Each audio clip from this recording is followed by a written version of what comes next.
Welcome to the Amateur Retriever Academy app.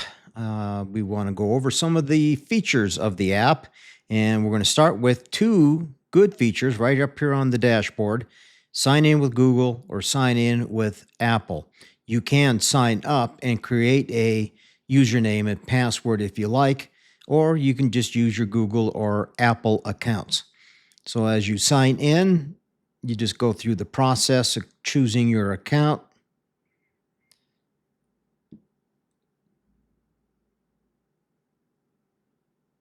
And into the app we go.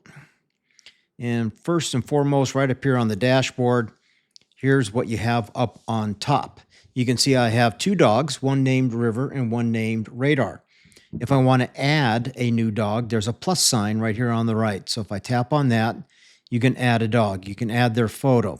You can have the dog's call name, dog's registered name, the breed, the color, the date of birth, the AKC registration number, the HRC registration number, and then you can select both if you like, AKC hunt test participant or HRC hunt test participant. And then once you save that, it will look something like this.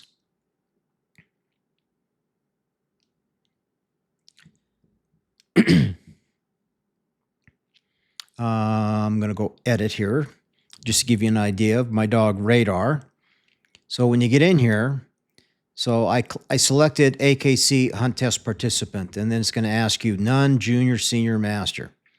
Now, if I did the same for HRC, it's going to ask you none, started, seasoned, or finished. And you can add some notes in here, and then you can save that. But I've already saved it. But the thing I want to highlight here is at the bottom of your dog's profile, there is a daily health log. If you want, you don't have to use this feature, but it's certainly available to you. So you can have a new entry with today's date, food intake, water intake. You can track their stool if you like. I know when my dog River was very, very little, he was having some substantial stomach problems, and we were tracking his stool almost on every single day, so I can give that data to my vet. So that's an option that you have here when you actually log in your dog and save it into the dog profile.